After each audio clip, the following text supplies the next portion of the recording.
Get that coffee pot revved up and get ready for your Friday. Get ready for the weekend, for crying out loud. I'm Anna Kooiman. You're watching Fox News Rising. Davian says he's so blessed to have the family he has today. And just like Michael Orr, he wants kids in similar situations to know there is hope and happiness out there. Burn calories and get funky with Hip Hop Hustle. Join us tomorrow on Rising at 5 a.m. She did say, though, you have to remember the Tea Party is not a political party. At 422 pounds, Julie decided to turn her life around with exercise at the Harris YMCA. The Lamans, of course, are hoping for the best as far as Gavin's health is concerned. This really doesn't surprise me, though. I mean, if you can do a one-stop shop and pick up everything at the grocery store, absolutely, why are you going to go to the farmer's market just for your fruits and vegetables, especially if you have a tough time getting around town? And if you're on food stamps, more than likely you don't have, a car and money for gas and insurance and everything else. I don't know. I just really am not sympathetic for it. And I know probably I'll catch some grief from some people about this, but I think food stamps not only shouldn't be for alcohol, but they shouldn't be for anything in the middle aisles. It should be only things on the outside: produce, dairy, and meat, and that is it. If you want the cream-filled anything and all the processed foods, you should have to do that on your own dime. We have watched the strongest come out, and they will go down to the weakest.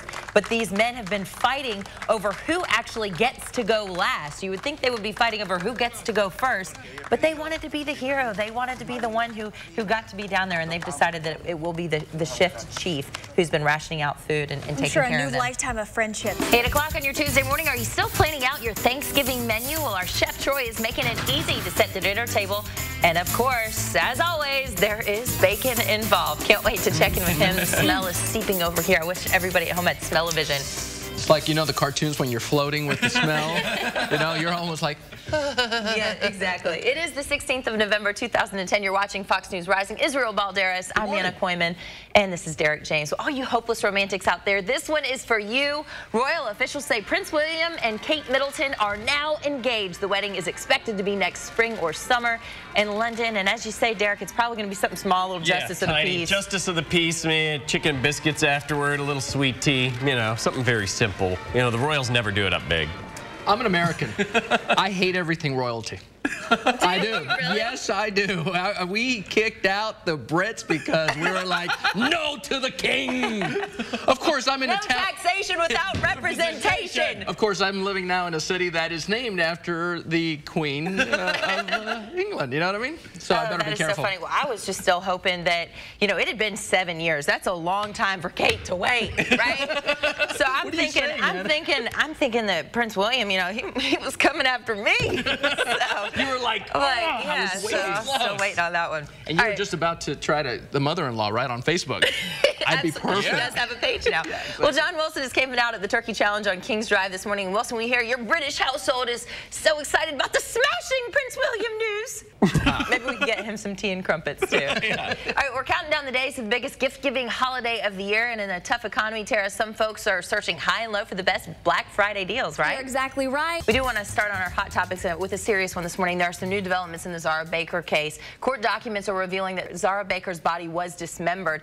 And because her stepmother, Elisa Baker, has been cooperating with investigators, her attorney wants her bond lowered. That's why I want to call our resident attorney, Izzy, into this one. If Elisa Baker has been telling police where to find Zara's scattered remains, is that also some sort of admission of guilt? And does the judge want her out of jail? But there is a vigil that's going on today. And the neat thing is how the Hickory community has really wrapped around the mother who's come in from Australia as well. The vigil is tonight at 6 o'clock in downtown Hickory. We're going to change topics now. Would you pay extra for a child-free flight? A lot of holiday travelers are kind of muddling up all those business travelers out there. And they're going, you know what? I don't want all these screaming babies while I'm trying to work or trying to sleep. We've got some news going on right here, it looks like, too. I don't know, it looks like maybe another spin out. We're just coming on to it. We've got a state trooper on the scene. Wow, it looks like this truck spun out and actually maybe lost control. And wow, it's at least in the clearing stages here. We see the tow truck picking it up. I want to know what the future of the Tea Party is in the United States with the emergence of that. Rand Paul in Kentucky, sweeping that up. Right. Nikki Haley really being a product of the Tea Party as well. She did say, though, you have to remember the Tea Party is not a political party. It's made up of Republicans and Democrats and independents. But the other thing, she, of course, is the first female governor of South Carolina, the first American Indian governor in the entire United States. This is fantastic. And Izzy, you and I have been talking a lot about this. The road to the White House very often goes through the governor's office. But you know, skiing can really be tough on your body, but Pilates is a great way to condition yourself for the slopes and get fit right now. Jump it up. Talk about getting your heart rate up. Now use that Without any core, I equipment. know, to pull those knees up. There you go. 2 more. Hold it. Last one. Hold it. And come on up. I need Nice work. Just teasing. Thank you so much, Christine. You are Thanks, next Anna. up today. Start moving. Hey, you're showing me up. You've got like monkey feet or something. I don't know how you do it this fast. Good morning to you, Derek. Good morning to everybody at home. Overnight, President Barack Obama declared North Carolina a state of emergency. It's in anticipation of Hurricane Earl slamming into the coast. The announcement comes on the heels of Governor Beverly Perdue declaring the state of emergency as well. Vacationers on the coast have been packing up and moving inland to avoid the storm. Perdue says the best thing to do is think ahead, because none of us can tell what's going to happen. The North Carolina National Guard is preparing for the wake of the storm already. Over 80 members have been deployed to the coast for emergency operations. Our local Red Cross chapter has opened 14 shelters across the state. Also in anticipation of the hurricane, people on the East Coast will be getting their Social Security checks a day early. The Social Security Administration is delivering the checks today to make sure they make it before the storm hits. Crews will pass out 737,000 checks along the East Coast. And President Barack Obama has launched the first direct Israeli-Palestinian talks in 2 years. He has met with both the Palestinian president and the Israeli prime minister separately. And today, the two world leaders will talk face to face. President Obama is calling it an opportunity for peace that may not come again soon. Federal Reserve Chairman Ben Bernanke will be in the hot seat today as a panel investigates the Wall Street meltdown and economic crisis. He'll give his take on how it happened and what key lessons were learned. Some positive news leading into his testimony. Wall Street has a good start to September. The Dow saw a big boost yesterday, gaining almost 255 points. The Nasdaq jumped almost 63 points. Your choice of Halloween costume can say a lot about you, which is why Derek and I have spent a bit of time trying to figure out exactly what to wear. I'll tell you what, Marge, Flanders is just a stupid jerk. Homer, be nice. Stay classy, Charlotte.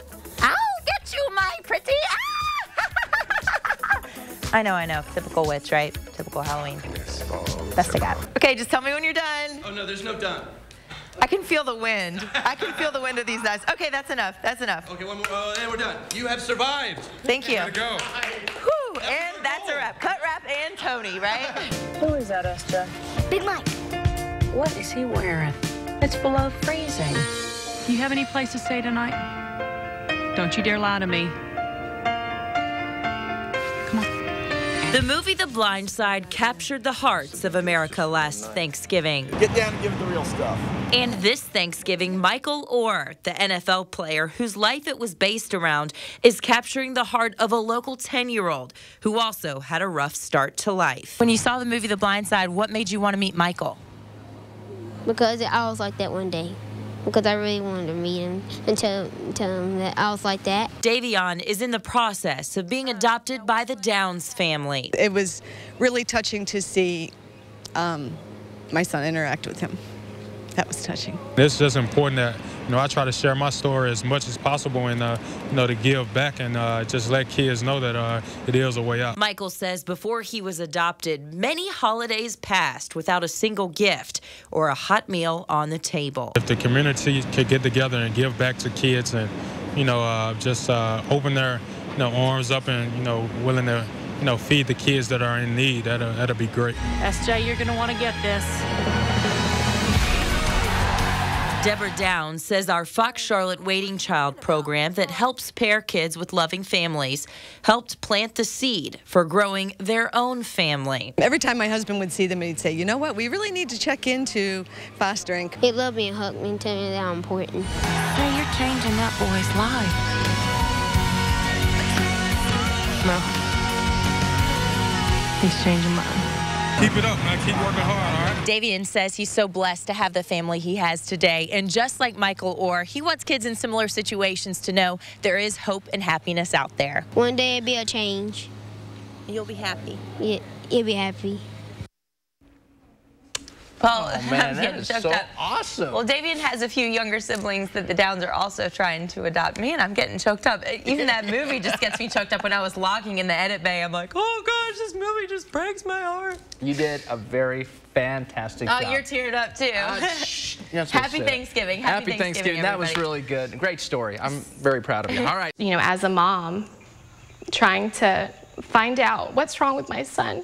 And I just don't think that he should still be sick at this point. Kim and Dylan Lehman's 6-month-old son, Gavin, got a nasty congested cough that wouldn't go away for weeks. They put 2 and 2 together when they discovered mold in the Southeast Charlotte apartment home they had just moved into. Yeah, and you just think that it should have been found before you moved in? Yes, the smell was there before we moved in. The mold, I mean, it doesn't grow overnight. This was the biggest headache I've had to go through. The most stress that I've ever been through, just dealing with everything. I was having to go around in circles. Everyone was telling me to go to this person and that person. It is confusing, says local attorney Dave Teacock. That's because it's a gray area of the law on the North Carolina books requiring a rental unit to be fit and habitable. And they have a lot of explicit information regarding carbon monoxide detectors, smoke detectors, but it's nothing really specific to the actual mold. Lehman says the management team took too long to help her family. It wasn't until I had mentioned to the property management team that I was going to go to Fox News and code enforcement that, you know, they were dragging their butts until I said that I was going to go to the news. Eventually, they did start cleanup. Code enforcement declared with this document that several problems existed. As soon as we were trying to put our linens and towels, everything in there, I just didn't want to because it was an overwhelming smell of urine. Teacock says looking back at case law, judges have a tendency to side with landlords in these types of cases as long as they are making an effort to get rid of the problem. The Lehmans, of course, are hoping for the best as far as Gavin's health is concerned, but they're also crossing their fingers that there will be tougher mold regulations so other families don't have to go through the same scary, confusing situation. I'm not trying to sue them and do this and do that.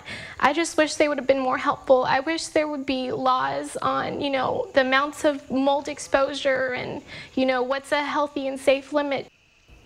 Well, Teacock tells me that states with more renters, such as New York, have more stringent laws, and it is likely just a matter of time for them to go into place here in North Carolina. As far as the Lehmans go, the property management team did let them out of their lease after we talked with them. The family found a new home, and Kim tells me that Gavin is now doing very well. Happy to report that. Joined now by the one and only Carolina Panther, John Beeson. Good morning to you. I'll make this one hard for you. Okay. John and I are having a fitness showdown. He shows me some drills, and I show him, you guessed it, turbo kick. Four-jack your power. Red left. I could dance nightly just holding you tightly. What are you doing? This is football. We don't dance. We hit the thing. There you go. Let's go hit the shoot. Knees high, run with authority. You're a double threat. Not only can you throw the ball, we also know that you can do a mean hair toss. Pantene Pro V. The world needs folks that can throw a football and do a mean hair toss. You're that person. You're going to lead this team to victory. We can't wait to see what you do next week. All right, Super Bowl, here I come, baby. Woohoo! How you doing? Good. Hi, we've been waiting for you. I know, we're going to be singing Chim Chimmery before we know it, huh? Yes, lots of work. Let the transformation begin. Yes. Chim chimney, chim chimney, chim chim chiree. A sweep is as lucky can be. Chim chimney, chim. Here you go. Thank you. You look so cute. Go easy on me, okay? Okay. Right, left, fast. Toe, jump down.